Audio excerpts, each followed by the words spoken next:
Praise the Lord. आप सबको जय मसीह की। मैं परमेश्वर का धन्यवाद देता हूं आज की सुबह दिखाने के लिए। एक और दिन परमेश्वर ने हम सबके जीवन में जोड़ दिया। हम परमेश्वर को कोटि कोटि धन्यवाद दें।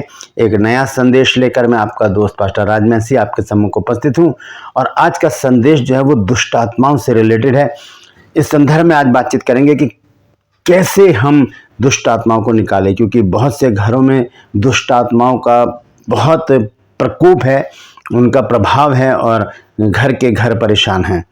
ऐसी परिस्थिति में हमें क्या करना चाहिए। आज मैं आपको 3 बातें ऐसी बताऊंगा जो इतने बड़े भेद हैं। अगर ये 3 काम हम करें तो दुष्ट आत्मा को हम ऐसे चुटकी में निकाल सकते हैं। ये 3 काम बहुत ज़रूरी हैं। बने रहिए मेरे साथ और इन बातों को जानिए और ताकत पाइए, सामर्थ पाइए दुष्ट आत्माओं को निकालने की। बहुत बड़ा एक संदेश है, ये बहुत बड़ी बात है जो मैं वचन से आपको बताने जा रहा हूँ। ये 3 बातें अगर हमारे जीवन में बनी रहेंगी तो हम कैसी भी ढीठ हटीली दुष्ट आत्माओं हो, हम उनको भगा सकते हैं। तो बने रहिए मेरे साथ, पूरा संदेश सुनिए और इसे शेयर भी कीजिए, ताकि जो घर दुष्ट आत्माओं से ग्रसित हैं, परेशान हैं, उन घरों में परमेश्वर की शांति आए, परमेश्वर का अनुग्रह आए और वो लोग छुटकारा पाएं। Praise the Lord. True pulse में आज का सवाल है कि रूथ और ओरपा, ये दोनों बहुएं थीं एलीमेलेक की, ये कौन सी जाति से थी। अगर जानते हैं तो कमेंट्स में लिख दीजिए, नहीं तो डिस्क्रिप्शन में आपको इस सवाल का जवाब मिल जाएगा। ये नंबर है हमारे बाइबल कॉलेज का। अगर आप 1 साल का BBS कोर्स करना चाहते हैं, यानी कि बेसिक बाइबल स्टडी, तो इस नंबर पर आप व्हाट्सएप मैसेज कीजिए और लिखिए कि मुझे BBS कोर्स करना है। आपको पूरी जानकारी दी जाएगी। Praise the Lord. आइए एक छोटी सी प्रार्थना करके आज के वचन को शुरू करेंगे। प्रभु जी, मैं धन्यवाद देता हूँ आज की सुबह दिखाने के लिए और विनती करता हूँ प्रभु जी, आज के वचन को शेयर करने में मेरी मदद सहायता कर। मेरे होठों को, मेरे दिल दिमाग को छूकर ब्लेस कर। मेरी आत्मा और मेरा शरीर तेरे ही कब्जे में रहे, ताकि बोलने वाला मनुष्य नहीं बल्कि तेरा आत्मा हो। जितने भी लोग इस वचन को देख रहे हैं, सुन रहे हैं, उन सब पर मैं तेरी आशीष बोलता हूँ। हर एक को आशीषित कर। हर एक की रोग, बीमारी, चिंता, परेशानी, दुख, तकलीफें, लड़ाई झगड़े, तफरके, मनमुटाव, बांझपन, कर्जा, नशा, बेरोजगारी, कमी घटियां और बुरी बीमारी प्रभु जी, और तलाक की समस्याएं हर एक घर से दूर कर दे प्रभु। जो लोग खो गए हैं, घरों से चले गए हैं प्रभु, उन्हें अपनी निगरानी में वापस उनके घर तक पहुंचा प्रभु, ताकि हर घर में आनंद मनाया जाए। और जितने भी यूट्यूब पर मुझे अपने प्रेयर रिक्वेस्ट भेजते हैं प्रभु, उन सबको भी मैं तेरे सम्मुख लेकर आता हूँ। उन सब की समस्याओं का हल कर प्रभु जी। दुख, बीमारी, चिंता, परेशानियों से मुक्ति दे। यीशु के नाम से मांगते हैं, आमीन। Praise the Lord. तो आइए आज के संदेश को शुरू करेंगे। ये संदेश है कि दुष्ट आत्मा निकालने के 3 तरीके। बहुत ही महत्वपूर्ण बात है ये। इन तीनों बातों को आज हम जानेंगे और हम देखेंगे मरकुस रचित सुसमाचार और उसके 9 अध्याय से हम देखेंगे। यहाँ पर 2 बातें लिखी हैं, उसके बाद एक बात मैं अलग से आपके साथ शेयर करूँगा, तो बने रहिए मेरे साथ। सबसे पहले हम देखेंगे मरकुस रचित सुसमाचार और उसका 9 अध्याय 14 से 17 पद तक पहले मैं पढ़ूंगा और उसके बाद हम आगे इसको धीरे धीरे पढ़ेंगे, ताकि सारी बात अच्छी तरह से हमारी समझ में आ जाए। तो पूरा संदेश सुनिए और इसे शेयर भी कीजिए, ताकि बहुत से लोग इन बातों को जान सके। मरकुस की पत्री, मरकुस रचित सुसमाचार 9 अध्याय और उसका 14 पद। यहाँ लिखा है, और जब वह चेलों के पास आया तो देखा कि उनके चारों ओर बड़ी भीड़ लगी है और शास्त्री उनके साथ वाद विवाद कर रहे हैं, मतलब उनके साथ बहस कर रहे हैं चेलों के साथ। हुआ क्या है आगे देखिए। और उसे देखते ही सब बहुत ही आश्चर्य करने लगे और उसकी ओर दौड़कर उसे नमस्कार किया। उसने उनसे पूछा, तुम इनसे क्या विवाद कर रहे हो? चेलों से पूछा कि इन लोगों से क्या विवाद कर रहे हो, क्या बातचीत कर रहे हो? भीड़ में से एक ने उसे उत्तर दिया कि हे गुरु, मैं अपने पुत्र को, जिसमें गूंगी आत्मा समाई है, तेरे पास लाया था। जहां कहीं वह उसे पकड़ती है वहीं पटक देती है, और वह मुंह में फेन भर लाता है और दांत पीसता और सूख जाता है। और मैंने चेलों से कहा कि वे उसे निकाल दें, परंतु वो निकाल ना सके। चेले दुष्ट आत्मा को निकाल नहीं सके। तो क्या वजह थी ऐसी कि चेले दुष्ट आत्मा को नहीं निकाल पाए? इसका जो अर्थ है यीशु मसीह ने आगे चलकर बताया, क्योंकि चेले भी इस बात से परेशान थे कि हम क्यों नहीं निकाल पाए। आगे लिखा है, ये सुनकर उसने उनसे उत्तर देकर कहा कि हे अविश्वासी लोगों, मैं कब तक तुम्हारे साथ रहूंगा और कब तक तुम्हारी सहूंगा, उसे मेरे पास लाओ। यीशु मसीह ने उस लड़के को अपने पास बुलाया जिसके अंदर ये दुष्ट आत्मा थी। तब वे उसे उसके पास लेकर आए। जब उसने उसे देखा तो उस आत्मा ने तुरंत उसे मरोड़ा और वह भूमि पर गिरा और मुंह से फेन बहाते हुए लौटने लगा। मतलब मुंह से झाग निकाल रहा है और जमीन पर क्या कर रहा है, वो पटखनी गा रहा है, लौट रहा है, लुढ़क रहा है। और आगे लिखा है, उसने उसके पिता से पूछा, इसकी हालत कब से है, इसकी दशा कब से है? उसने कहा, बचपन से। उसने इसे नाश करने के लिए कभी आग और कभी पानी में गिराया, परंतु यदि तू कुछ कर सके तो हम पर तरस खाकर हमारा उपकार कर। उस व्यक्ति ने, उस लड़के के पिता ने यीशु मसीह से कहा, यदि तू कुछ कर सके तो हम पर रहम कर, इसको चंगा कर दे। यीशु मसीह ने इस बात से थोड़ा सा गुस्सा होकर कहा। यीशु ने उससे कहा, यदि तू कर सकता है, ये क्या बात है? विश्वास करने वाले के लिए सब कुछ हो सकता है। बहुत बड़ी बात यीशु मसीह ने यहाँ कही है, विश्वास करने वाले के लिए सब कुछ हो सकता है। ठीक है, आगे देखेंगे। बालक के पिता ने तुरंत गिड़गिड़ा कर कहा, हे प्रभु, मैं विश्वास करता हूं, मेरे अविश्वास का उपाय कर। जब यीशु ने देखा कि लोग दौड़कर भीड़ लगा रहे हैं तो उसने अशुद्ध आत्मा को यह कहकर डांटा कि हे गूंगी और बहरी आत्मा, मैं तुझे आज्ञा देता हूं, उसमें से निकल आ और उसमें फिर कभी प्रवेश ना कर। तब वह चिल्लाकर और उसे बहुत मरोड़कर निकल गई और बालक मरा हुआ सा हो गया, यहाँ तक कि बहुत से लोग कहने लगे कि वह मर गया। दुष्ट आत्मा उसमें से निकल गई। यीशु मसीह ने डांटा कि इसमें से निकल जा, दोबारा यहाँ पर आने की जरूरत नहीं है। अब है महत्वपूर्ण बातें, 27, 28 और 29 आए। देखिए क्या लिखा है। परंतु यीशु ने उसका हाथ पकड़ के उसे उठाया और वह खड़ा हो गया। जब वह घर में आया तो उसके चेलों ने एकांत में उससे पूछा कि हम उसे क्यों ना निकाल सके। ये एक बहुत बड़ा प्रश्न है चेलों की ओर से यीशु मसीह से। और आज परमेश्वर के जो दास दासी हैं उनका भी यही प्रश्न है, क्योंकि बहुत से जो दास दासी हैं वो दुष्ट आत्माओं को निकाल नहीं पाते हैं।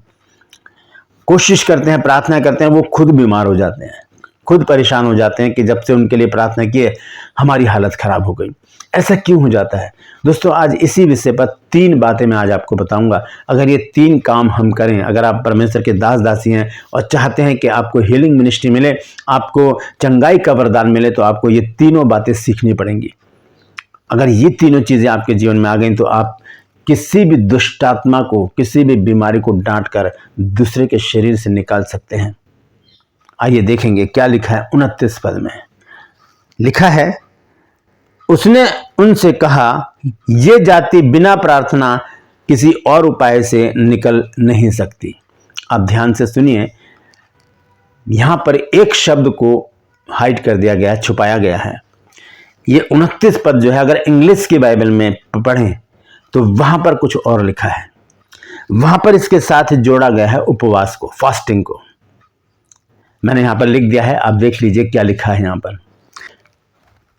यीशु ने उनसे कहा कि यह जाति बिना प्रार्थना और उपवास किसी उपाय से निकाली नहीं जाती। इंग्लिश की बाइबल में उपवास शब्द आया है, फास्टिंग शब्द आया है, प्रेयर एंड फास्टिंग। आप पढ़ सकते हैं, मैंने ये आयत आपके सामने रख दी है और ध्यान से पढ़िए, इसे नोट भी कर लीजिए और अपनी बाइबल में लिख लीजिए। जहाँ पर ये मरकुस 9 अध्याय और उसका 29 पद लिखा है, वहाँ पर लिखा है बिना प्रार्थना किसी और उपाय से नहीं निकल सकती। लेकिन ये उपवास भी लिखा है वहाँ पर, फास्टिंग बहुत ज़रूरी है।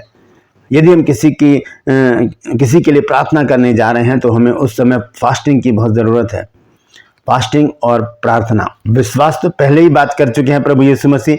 यीशु मसीह ने कहा विश्वास करने वाले के लिए सब कुछ हो सकता है, तो विश्वास के साथ तो आते ही हम, हमारा विश्वास है प्रभु के ऊपर के प्रभु दुष्ट आत्मा को निकालेगा। लेकिन 2 चीज़ें यहाँ पर जोड़ी गई हैं, एक है प्रार्थना और एक है उपवास।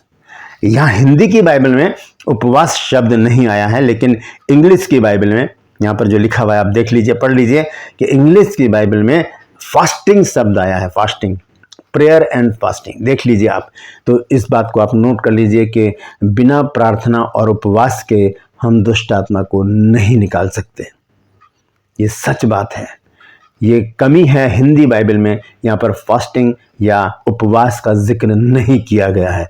यीशु मसीह उस समय उपवास में थे और फास्टिंग में थे, और वहाँ पर यीशु मसीह ने प्रार्थना करके उस दुष्ट आत्मा को निकाला।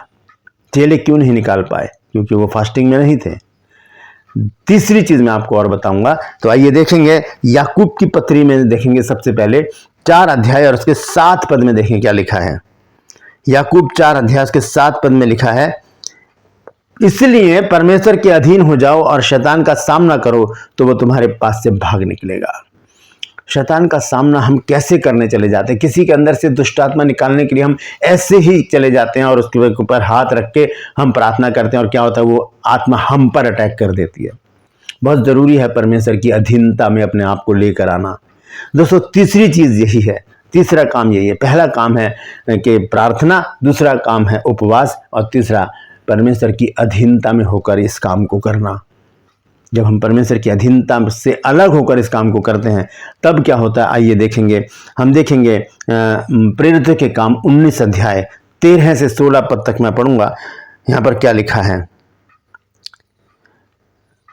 यहां पर इस प्रकार से लिखा है, परंतु कितने यहूदी जो झाड़ा फूकी करते थे, यानी कि टोना टोटका झाड़ा फूकी तंत्र मंत्र ये करने वाले यहूदी लोग थे, और इससे अपना पैसा बनाते थे और इनके खूब जीविका इसी से चलती थी। तो लिखा है, परंतु कितने यहूदी जो झाड़ा फूकी करते फिरते थे, यह कहने लगे कि जिनमें दुष्टात्मा हो उन पर प्रभु यीशु का नाम ये कहकर फूकें कि जिस यीशु का प्रचार पौलुस करता है मैं तुम्हें उसी की शपथ देता हूं। इन्होंने एक योजना बनाई। वो देख रहे हैं कि पौलुस हाथ रखता है और दुष्ट आत्माएं निकल जाती हैं, भाग जाती हैं, वो चंगे हो जाते हैं लोग। तो इन्होंने भी अपनी एक योजना बनाई। जो ये लोग थे यहूदी जो झाड़ा फूकी करते थे, इन्होंने कहा कि हम भी यीशु के नाम से ऐसा काम करेंगे। आगे देखिए क्या लिखा है, 14 पद में लिखा है, और स्क्वा नाम के एक यहूदी महायाजक के 7 पुत्र थे जो ऐसा ही करते थे, पर दुष्टात्मा ने उत्तर दिया। अब ये लोग कहाँ चले गए, एक दुष्टात्मा को निकालने गए और उन्होंने कहा कि जिस यीशु का प्रचार, जिस यीशु के नाम से पौलुस दुष्टात्मा को निकालता, हम उसकी शपथ देते हैं इसमें से निकल जा। अब हुआ क्या, 15 पद में देखिए, पर दुष्टात्मा ने उत्तर दिया कि यीशु को मैं जानती हूँ और पौलुस को भी पहचानती हूँ। दोस्तों, अगर आप प्रभु परमेश्वर की अधीनता में इस काम को करेंगे तो दुष्ट आत्मा आपको पहचान जाएगी, दुष्ट आत्मा आपको पहचान जाएगी और डरेगी, क्योंकि आप यीशु के बंदे हैं। आपने अपने आप को यीशु के लहू से कवर्ड किया हुआ है। आप प्रभु यीशु की अधीनता में हैं, आप प्रभु यीशु मसीह की अधीनता में, आप उपवास में, आप प्रार्थना कर रहे हैं। ऐसी परिस्थिति में क्या होगा कि दुष्ट आत्मा डर के निकल के भाग जाएगी। ये दुष्ट आत्मा उनसे बात कर रही है और कहती है कि पर दुष्ट आत्मा ने उत्तर दिया कि यीशु को मैं जानती हूँ और पौलुस को भी पहचानती हूँ, परंतु तुम कौन हो? ऐसा ना हो जाए दोस्तों कि दुष्ट आत्मा हमसे सवाल करे कि तुम कौन हो भाई? ना तुम परमेश्वर की अधीनता में हो, ना तुमने उपवास रखा है, ना तुम ढंग की प्रार्थना कर रहे हो, तो कैसे मैं जाऊं यहां से? हुआ क्या उसके बाद देखिए 16 पद में, और उस मनुष्य ने जिसमें दुष्ट आत्मा थी उन पर लपक कर और उन्हें वश में लाकर उन पर ऐसा उपद्रव किया कि वे नंगे और घायल होकर उस घर से निकल भागे। ऐसा प्रबल हो गई वो दुष्ट आत्मा। 7 लोग थे ये, और इन पर प्रबल होकर उन्हें नंगा करके, कपड़े फाड़कर, घायल करके उनको वहां से भगा दिया।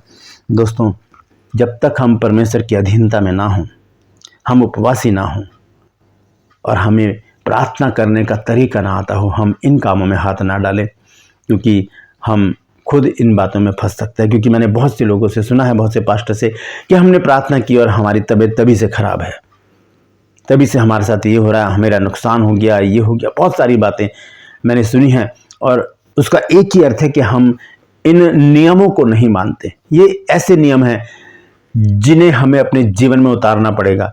ये तीनों नियम बहुत ज़रूरी हैं दुष्ट आत्मा को निकालने के लिए। पहला नियम क्या है? परमेश्वर की अधीनता में आना। दूसरा क्या है? उपवास रखना। और तीसरा है प्रार्थना करना। चौथा यीशु मसीह ने बता ही दिया कि विश्वास करने वाले के लिए सब कुछ हो सकता है। तो विश्वास तो हम करते हैं, लेकिन हम जब प्रार्थना करते हैं तो ना तो उपवास में होते और ना परमेश्वर की अधीनता में होते। इसलिए क्या होता है कि हम संकट में पड़ जाते हैं। दोस्तों, इन तीनों बातों को नोट कर लीजिए, याद कर लीजिए कि आपको परमेश्वर की अधीनता में होकर काम करना है, आपको उपवास में होकर काम करना है, आपको प्रार्थना करनी है परमेश्वर से कि परमेश्वर इस दुष्ट आत्मा को इस शरीर में से निकाल, क्योंकि ये शरीर तेरा मंदिर है। इस मंदिर में किसी दुष्ट आत्मा की या किसी बीमारी की कोई भी जगह नहीं है। Praise the Lord. परमेश्वर इन वचनों के द्वारा हम सबको आशीष दे। यदि आज आपने कुछ नया सीखा है तो कमेंट्स में ज़रूर लिखिएगा और इस वचन को शेयर कीजिए ताकि और भी लोग इन बातों को जान सकें। क्रूपर्स में आज का सवाल है कि एलीमेलेक की बहुएं थी 2, रूत और ओरपा। ये कौन सी जाति की थी? अगर जानते हैं तो कमेंट्स में लिख दिए, नहीं तो डिस्क्रिप्शन में आपको इस सवाल का जवाब मिल जाएगा। इस नंबर पर व्हाट्सएप मैसेज कीजिए और लिखिए कि मुझे BBS कोर्स करना है, आपको पूरी जानकारी दी जाएगी। आपसे गुजारिश करता हूं मेरे इन चैनल्स को सब्सक्राइब कीजिए, बेल आइकन को दबाइए ताकि नोटिफिकेशन आपके पास पहुंचे, नया वीडियो नई जानकारी बिना व्यवधान के आपके पास पहुंच जाए। मेरे वीडियोस को लाइक कीजिए और शेयर कीजिए और कमेंट्स बॉक्स में आकर मुझसे ज़रूर बातचीत कीजिए।